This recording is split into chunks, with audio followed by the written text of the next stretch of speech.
Uruguay busca posicionarse como productor de hidrógeno verde. Un grupo de investigadores de la UDELAR estudian el tema desde la década del 70 y destacan las ventajas del país, pero también sus desafíos.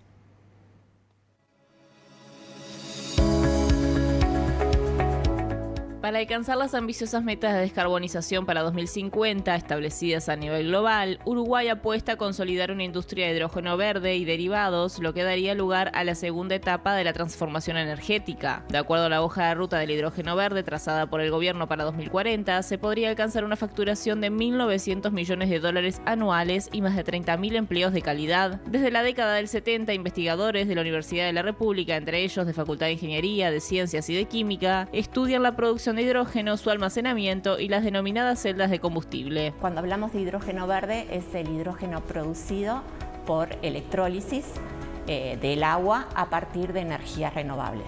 El electrolizador es un dispositivo electroquímico que descompone el agua en hidrógeno y en oxígeno a partir del suministro de electricidad. Acá el tema es que la electricidad con la que yo alimentaría mi electrolizador tiene que ser de origen renovable. Cuando hablamos de hidrógeno verde no hablamos solo de hidrógeno verde, sino también de derivados, ¿sí?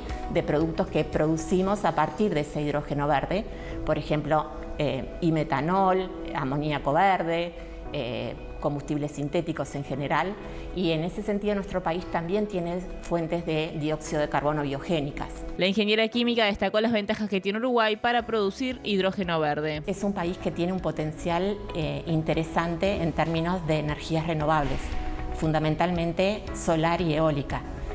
No solo un potencial, sino que la característica de estas energías renovables en nuestro país presenta una complementariedad diaria y estacional muy interesante, que lo que haría es generar la posibilidad de trabajar con factores de planta mucho mayores, y eso afecta directamente el costo final del hidrógeno que estamos produciendo. Y podríamos instalar las plantas en los lugares donde hay mayor potencial de energía renovable, y lo que implicaría en las distancias en el traslado no serían un problema de alguna manera para trasladarlo al puerto si queremos o estamos pensando en Uruguay exportador. Por otra parte, Díaz explicó por qué actualmente la producción de hidrógeno contamina. Hoy por hoy el hidrógeno que se produce, más del 96% de la cantidad de hidrógeno que se produce a partir de combustibles fósiles, por el steam reforming del metano, ¿sí?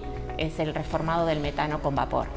Entonces, hoy por hoy, en realidad la producción de hidrógeno sería más un contaminante que un vector para la descarbonización, de alguna manera. Entonces, el primer gran desafío sería transformar esa producción en una producción limpia o renovable.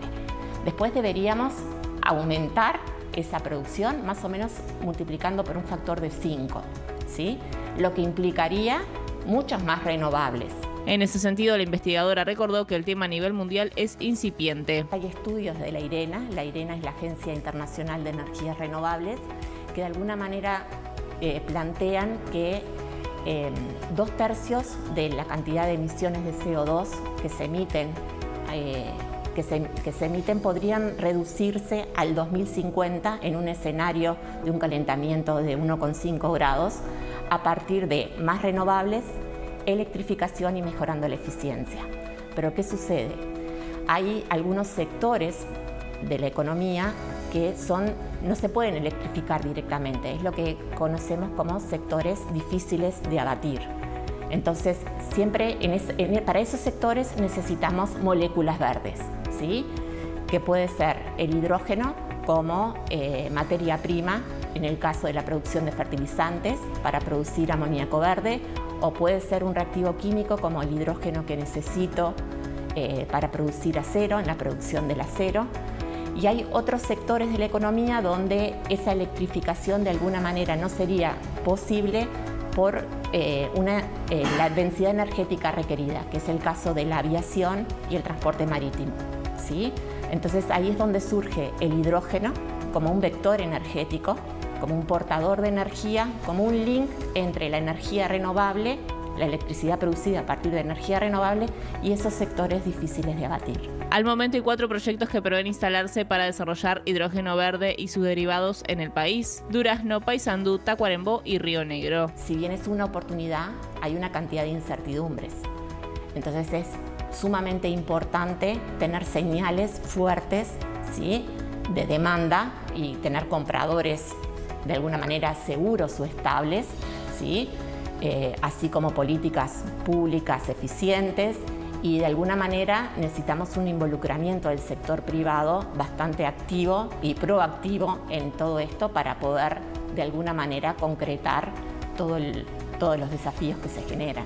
Nuestro país presentó su hoja de ruta y, como decías, al 2050 la proyección es poder instalar 9 gigawatts de electrólisis, de potencia de electrolizadores, que estarían asociados más o menos a 18 gigawatts de nueva potencia de renovables instalada a nivel país.